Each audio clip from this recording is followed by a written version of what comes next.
Hey guys, so we're here today. We're going to have a quick catch up with my client, Mark Ellis. Mark actually finished work with me about 8 weeks ago. So we're just going to just ask him some questions and talk about his experience in the program and also his experience going out alone without my help and see how he's been getting on the last 8 weeks. So Mark, yeah, I mean, just before we started working together, where would you say you were with your health and fitness? I would say at a low point. So I think probably about a year or two before starting work with you, I'd got myself to a really good spot working with a PT and good fitness, good mental fitness as well. But then stopped working with the PT, and you know what? No surprise, the old weight started to creep back on, and then I got myself into probably a bit of a funk where I just needed to get back out of it. So I think just before meeting you, I'd kind of thought I need a new PT. I need to get back on that again, and I'm going to be doing that for the rest of my life. And that's worked for me before. I need to keep doing that. So a bit daunting really to try and find somebody new to work with, but also knowing that I had to do it, knowing that I hated exercise, but I had to do it because that's what worked for me before. So it was a bit, I was in a bit of a low point. I think you just got to that point where you just think I've got to do something now or never, and that something needs to change. So that's where I was.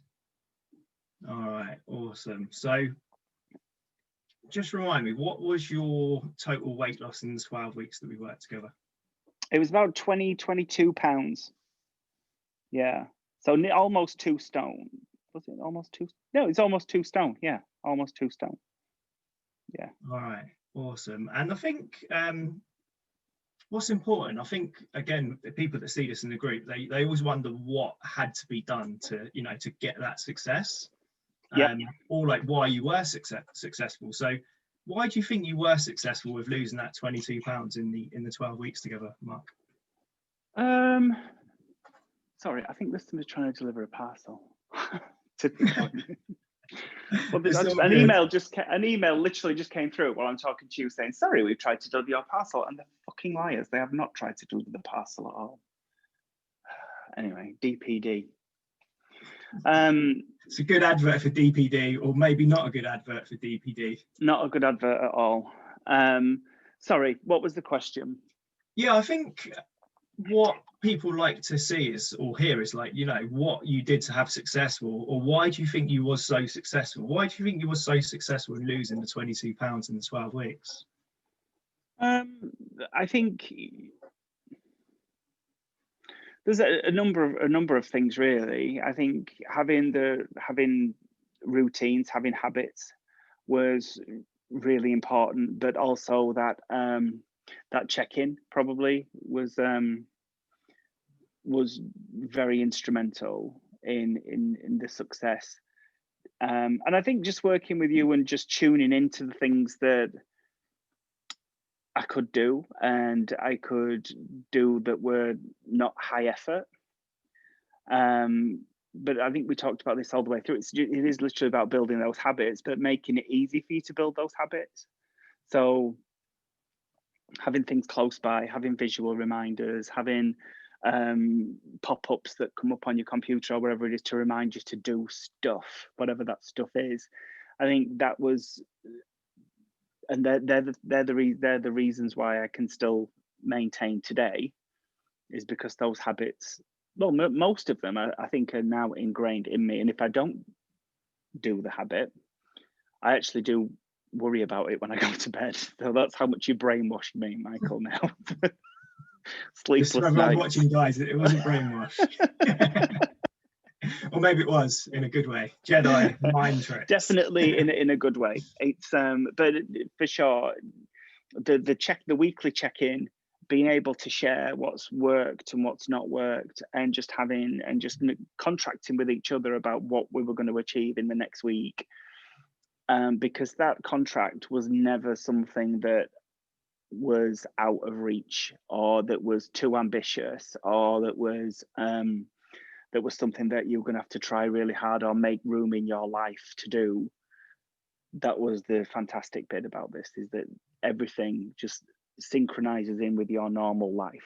You don't need to carve out separate time to do this, that, and the other. You don't need to worry about the exercise element of it, or if you can focus on the things that you really do enjoy, rather than bringing in things that you have to do, because whatever habit you want to build, if it's something around something you don't want to do or you get no enjoyment from it, that habit is not going to sustain at all. All right, awesome. I agree. And I think that's why a lot of people struggle. They maybe give up everything all at once, try and build these habits that just don't fit in with the lifestyle, or also the person that someone wants to be. And you kind of, in a way, set yourself up for failure, trying to build these habits in that just don't fit into how you want to live your life. Totally. It's right. Yeah, completely agree with that. So I think lots of people have success with weight loss. We know people have success, and 95% of people actually put the weight back on that they lose. So we know that that's a struggle. It's 8 weeks since we finished working together, and your weight is the same, right? You've kept that weight loss. Yep.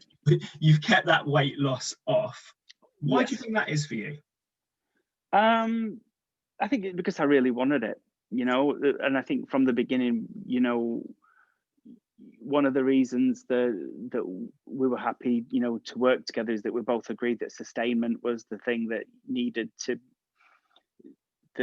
was the success. Losing the weight's not the success at all, because like you say, you can just do that, and losing weight's not easy, but the hard bit to crack is the sustainment piece. So I think, just like I say, that is the success, and being able to get these habits into your life really help with that. So for me, I just changed a couple of routines. So I've got 2 dogs, so I used to walk the dogs once a day. My partner would walk them the second time of the day, and I used to take them on a short walk, throw the ball for them, let them get their exercise, but I wasn't actually getting the exercise. So what I did was just increase the distance that I walked, and then also just join my partner on the second walk. So pretty soon I was doing an easy 10,000 steps a day, an easy 10,000, with no disruption. So I think that's been probably, that and drinking the water have been the 2 habits that have meant the most. So other habits that are kind of probably my secondary ones would be the portion control and looking at the food in detail. So I think over the 8 weeks, I learned about portion size. I learned about the calorific value of foods. And now I'm much more informed, so I don't necessarily weigh things. My cooking menu, my cooking repertoire is not that extensive that I need to weigh everything. So I'm quite used to how our regular meals are constructed. But then also making sure that you don't binge out. But if you are going to have that takeaway, if you are going to have that full English, whatever it is, then you just adjust for the rest of the day, or the day after, or the day before, even it out. And for me, I still do weigh once a week. I know a lot of people that have done like weight loss things just don't go on the scales anymore. But again, that's where the sustainment piece can fall down, because if you don't look at it, you don't monitor it, it's going to get away from you. So for me, I have to weigh every week just so I can keep within a parameter that I'm happy with. My window cleaner's here now. Sorry, I just got distracted. So yeah, the sustainment pieces are the most important ones. The ones that I don't do, like I say, is the measuring. I don't necessarily do that, and the calorie counting. But I feel like I'm quite well informed with that. I may go back onto that actually after Christmas. So we'll see what damage I inflict on myself over December. and then we might have to go back to that bit just to put the guide rails back up for a few weeks. And the other one is, although I weigh, I don't measure the like body areas like we used to do on the program. So I'm happy now with the total weight, and I'm happy that the clothes I'm putting on feel the way that I want them to feel. So I think the measurement was just I don't need that now to keep me on the straight and narrow, as it were. All right. I think what's really important, I've recognized this with clients that do finish, is keeping yourself accountable. So yeah, it might not need to look like measurements, but I think weighing weekly is really important. Whether it's a good week, a bad week, an indifferent week, you just get on the scales and you know where you are. Okay, cool. Maybe I overindulged and I've put on a pound. So okay, now I know what I need to do. Or I've really enjoyed myself and I didn't put any weight on. That's great. Or I've had a great week and I've lost weight. Like whatever that is, I think just face it, see where you are. And I think if you can keep yourself accountable going forwards, which it sounds like you have, I think that's really important going forwards. So yeah, I totally agree with that. All right, next question. So we've got a couple more, and then I've actually put it out to the group, my group, to see what they wanted me to ask you. So there's probably going to be some people watching this that have been watching my staff and seeing the results my clients get, and probably just on the fence and just not too sure about whether it's the right fit for them, or whatever that is. There's lots of different options. What would you say to someone that is on the fence, that's seen some of the results my clients got and is thinking about coming into the program? What would you say to those guys? I would say make sure that they book some time with you and to talk to be sure that that they're going to be going into the right thing for them, and to talk to you and hear from you about the approach and what they can expect. But I would say just go for it. It's one of those things that as I said before, I've spent I don't know how much money on personal trainers. And I think one thing that you said to me one day, and it stays with me now, is that a personal trainer will work really hard with you to get the body that you want, but they don't necessarily give you the tools to go forward on your own. It's not necessarily within their best interests, not in a terrible way, but it's not within their best interest to get you ready to do it on your own. They want you to work with them, and that's the way that they get their best results. So it's interesting that stayed with me, because I had spent a lot of money on PTs over the years, and then to get back to a spot where I was actually worse than when I'd ever first started working with the PT was quite demoralizing, because that's money just thrown away. But with this, it just works. Like, it works for me. It's worked for a lot of the other men that have been through your program. So what have you got to lose? Just do it. All right, nice. I've written my questions down and my handwriting's terrible. I'm going to try and decipher this one.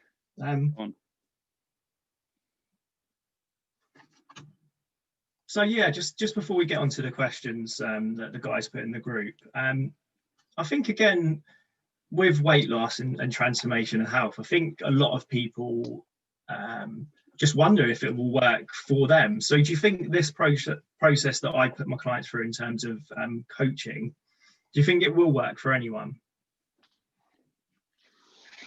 I think if you've got will it work for everyone? I think it's one of those things. If you want it to work, it'll work. If you're in it and you're not, you've got to be committed. And when I say committed, I mean you've got to be committed to change, and you've got to be committed to achieving what you want to achieve. It's not hard, but even though it's not hard, you still need to want it for it to work. So I would say, would it work for anybody? Absolutely. It's science, so it's going to work for everybody. But you've got to be in it, and you've got to be honest as well. So be super honest. If you've had a shit week, you've had a shit week. If you've had a great week, celebrate your great week.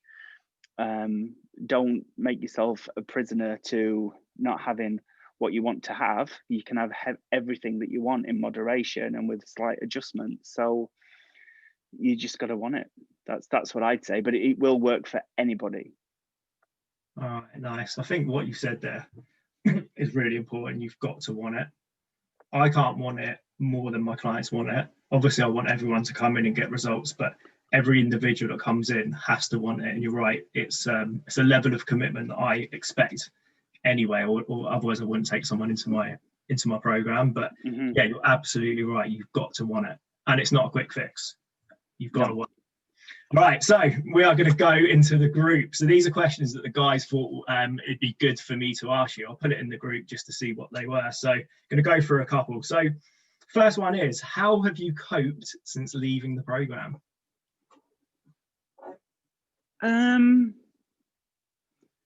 It's been, I don't mean this to sound horrible, Michael, but it's been quite easy.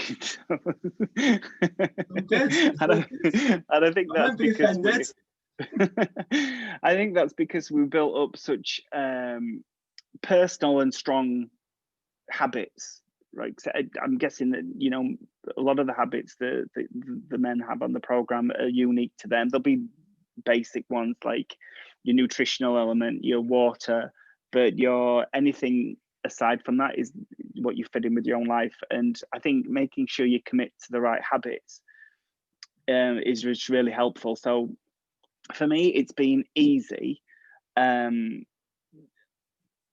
keep holding myself to task has been a challenge at times.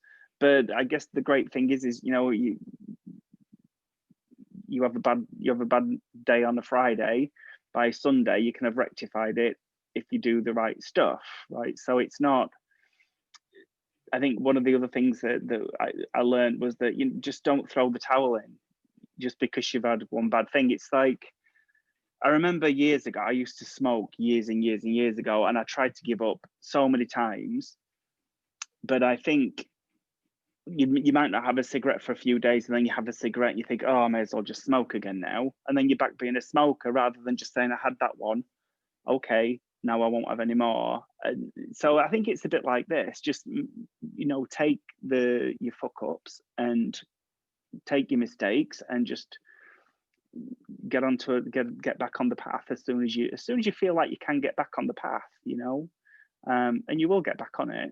You know, it's only an ice cream or it's only a 3 pints of Peroni or whatever it is, and then you can easily get back on. Bottle of wine. Actually, that has been my downfall. Actually, the wine has started to creep back in, so I do need to keep an eye on that. All right. I think it might be someone in your background. So is that the window cleaner? Yeah, it's the window cleaner. That's the window cleaner. Yep, he's out there with his ionized water. Yep. I think you've covered this one. So the next question was, are you still tracking your food? No. So only mentally tracking. And you're asking probably at a bad time because it's Christmas week, and I feel like if I did track my food this week, I would be in tears and a gibbering wreck. But no, I'm just giving myself permission to take some time out and take some time off. And it's funny, what I have noticed is that I do think about what I've eaten a lot in a not necessarily in a beating myself up kind of way, but in a, right, what are you going to do tomorrow now because you've had a bad day today? What's the longer term plan? So no, I don't. I think being aware and have done all the work for the 12 weeks in terms of weights and measures and understanding what my normal menu of food is. I mean, we all probably have the same 20 things within a month. So you get to know those recipes, you get to know what's in them. During the 12 weeks, I did retire quite a few things out of our normal menu, or replace them or augmented them or whatever it was to get them to a better calorific size. And so I think just being smarter about it for me has meant that I don't need to measure. But after Christmas, I think I probably will go back to measuring for a few weeks because I'll need to bring the calories down, to bring the weight down for a bit to get me back to where I was, and then we'll be steady away again. You know what, as well, I think being in a place where you feel confident enough to not have to track your food. So we're 8 weeks later, you've maintained your weight, you feel confident enough that you don't have to track your food from what you've learned through the process. It's actually a really good place to be, because no one wants to be 6 months or a year or 2 years down the line tracking their food. No. We do it as a process, and I mean, when I say me and my clients, we do it as a process through the program, so you don't have to do it in the long term. If you get really good at it through the process, and maybe you do it a few weeks afterwards, or however long you want to do it, again, it's individualized, but you want to get yourself into a place where you don't need to do that. So you do it for a period of time, and then you don't need to do it, which is a really good thing. So I think it's a good place that you're in now, because that is giving you long-term success 8 weeks later, and you've maintained the weight loss. So it's actually a really good place to be. Yeah. All right. Okay. What's the next one? Has your mindset changed completely, or has it slipped at all? I don't think it slipped, but I think I know when I've done some things that I shouldn't have done, but to course correct it, after the fact, and sometimes before as well. If I know we're having like takeout on Friday, Saturday night, whatever, then I'll just be very switched on about what I've eaten during the day. But I don't think I've lost. I think the mindset's there. It's not slipped, but I'm aware, and I allow myself to have a little break from it, if that makes sense. So I'm not militant. I'm not like, no, I'm not doing that, and no, that's going to take me above my X calories. That's not the way that I can be. But by the same token, it's still there in my ear. So I'm aware of it all the time, and that's good. I think that's really, really good. Because then you're not going to get on those scales in a month's time and think, oh shit, where I've got so much work ahead of me now. It's going to be lettuce and carrots for the next 3 weeks. You can still have that steak pie, have that, whatever it is that you want to have, and you're good to go. So, and it's not black and white. I think I'm in a grey bit. So I'm fully aware, but I've made it my own to a degree. All right, awesome. And I think what you say now is like an awareness. I think that's why I call it. It's like a consciousness and awareness of what you're doing, to make those choices on food, and just accept it if it is slightly higher calories, and then you know what you need to do. So I think when some people struggle with weight loss, they just don't have an awareness of what they're doing and a consciousness of those decisions as well. Do you know what an adjustment was? It's when you're on the downward trajectory in terms of calories. Obviously, you're consuming less calories than you kind of need to maintain. So I'm just recalling now, when we got to the end of the program, maybe a couple of weeks after that, then I had to readjust to think, actually, I can actually eat a few more different things now, because I'm leveling out. And I don't want to be on this dip anymore. I can level that out, and I might lose a pound over 4 or 5 weeks. Do you know what? And that's absolutely fine. If it takes me another 6 months to lose this 7 or 8 pounds that I'm carrying that I still want to be rid of, that's absolutely fine. I can do that. But so that adjustment is, you need to be careful with that, I think, because you could quite easily come off of this and think, right, I'm not losing weight anymore.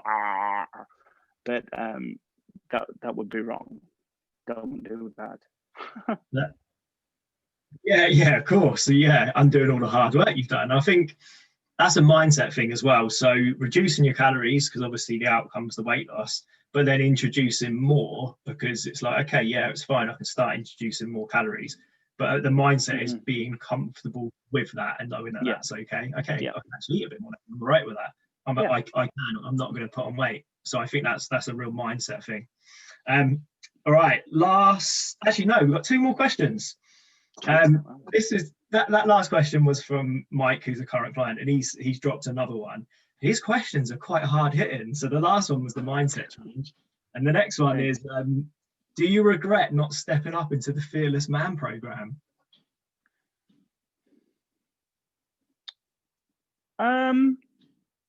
I think at some points, yes, I do.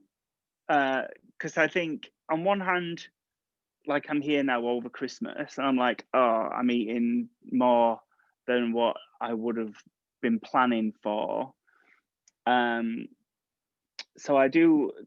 At some points, I think yes, but then the majority of the time, I think actually I'm not sure that the next level up was for me at where I am in my life. And you know, we talked about this, and the next level program brings in so much more to help your clients. But there's a few dimensions on there that I'm actually, you know what, I'm my life's good in those quadrants, so I'm absolutely fine. So a bit of yes, but a lot of no, I think, for me personally. Yeah, because I know we've talked about what other goals and things would you want to set. And being a person of very low expectations, I didn't have many more goals to achieve, so I was good. All right, that's a tough question from Mike. It is tough. It is, because you know, I think it's one of those things that to keep. But also on that, I wanted to do it on my own, because I needed to know that, do you know what, you're not going to be here holding my hand forever. I need to make sure that I'm in a spot where this can happen for me, and I don't need anybody else. And to step off when I stepped off and have such a great result gave me that momentum to carry me on. So I think it was the right decision for me at that time. But you think about where you are when you get the opportunity. If you offer the others the opportunity to step on, you seriously consider where you are in life and what you want to do, because it wasn't for me at that time, but it will be for a lot of other people. All right, yeah, nice. I think I've completely lost what I was going to say. It's gone. That's what I was going to say. There'll always be a place for you in my programs if you want to come back. All right. So last one. What aspects of the process did you find the toughest? The toughest, I think, was the initial setup. So this is the spreadsheet that you're going to fill in. You're going to measure yourself every week, and these are the kind of the mechanics of it, because that was all new stuff. And the toughest, I think, some of the toughest things were the conversations that we had, because they got you to consider why. Well, for me, and I hope I'm not oversharing, but for me, it got me to think about, why have I just always been really unhappy with the way that I look and my weight. And I remember we chatted once, and I'd looked back through some pictures from like my late 20s, early 30s, and I looked really good. But I remember at that time feeling that I didn't look really good. And I know it's not necessarily all about feeling good, but there's a lot to feeling good about yourself. So I think as a result of those conversations, you start to understand a bit more about your own psychology and the worth that you have for yourself, and also the value that you put on food, and why are you eating that? What is that compulsion? And you know, for me, as soon as you could understand those kind of things, it was really easy to think, oh, well, yeah, why have I been doing that? That's just nuts. Nobody else is in charge of this, you know, sack of bones apart from me. So just do you and figure out what works for you, and there you go. But I think that they were tough, because it's always tough to think about things that you don't like to think about yourself, but that's where the answers are. So I think that, coupled with the mechanics, I'm not really a great one for that routine in that regard. So that was but you soon get into it, because then, you know, your weekly conversation, that's where you're talking through all the successes, or why you've not hit the number that you wanted to hit. And then you start to get a bit more into that deeper thinking and deeper reflection about you. And I think one day we had a visualization exercise, and I think that for me was quite profound. And I think that was a turning point for me. Yeah. Awesome coaching call that was. Yeah, really good. Very good. Yes, awesome. We're just going to wrap up, and I think with what you said there, and coaching is quite a new thing for a lot of people. And when you guys see this back in the group, you probably agree that a lot of people don't know exactly what it entails or what it looks like. And I think with what you said there at the end, it is very raw, and you'll get into the root of the problem and looking at solutions, and having that level of conversation is so important. So I think you're right in saying, yeah, that can be tough to reflect on the decisions you've made up until this point of how your lifestyle was before. And it's like those conversations can be tough, but they're so important. You can get so much. They're very powerful. Yeah, they are. And then you talk to your significant other or your family about them as well. And I think that's really important, to talk to them, because they will help you. You know, it's very odd, but because we were conditioned, I think, as men, as British men, to just not. That when you do, it gets you to a better place, I think. Not to be all like kumbaya and hug each other and all that, but it does. It's really, really helpful. Well, you can't hug anyone at the moment. No, no, that's true. That's true. Yeah. No. Yeah, I absolutely agree. And this is why, to be honest, this is why I coach men. If we can be open with our struggles and feelings and problems, and you can then pass it on to friends and family or kids, then I think that's a really good place to be. So that's why I coach men. So hopefully, actually, I've got to tell you that a couple of my friends, when I posted on Facebook on you know what we'd done together and things, and one of my friends did set up a call with me just to chat through what had worked for me, and it was interesting to be in your shoes. I'm not taking business away from you, but just to give my buddy a bit of a, this is what it's like. And he said to me, well, I'll do this diet and I'll just drop my weight, and it's worked for me before and I'll be fine. I went, well, how has it worked for you before when you're here now having this conversation? I said, it's not worked for you before, has it? And he was like, no, it's not.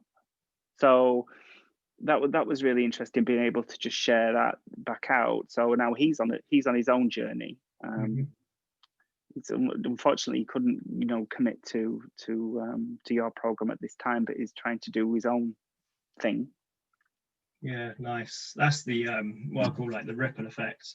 Like a stone in the pond, it goes out to partners, family, friends, work colleagues. And it's awesome. You obviously you come into the program as one person, but you help the people around you, because it's a positive process and it rubs off on everyone. So definitely recognize that. Mark, that has been absolutely awesome. So thank you very much for jumping on today. I've really enjoyed that. How did you find it? Good. Yeah, it's always good catching up. Very good. Nice. Glad to hear it. Have an awesome Christmas. And you too. Thank you very much. See you soon. Take care. Bye.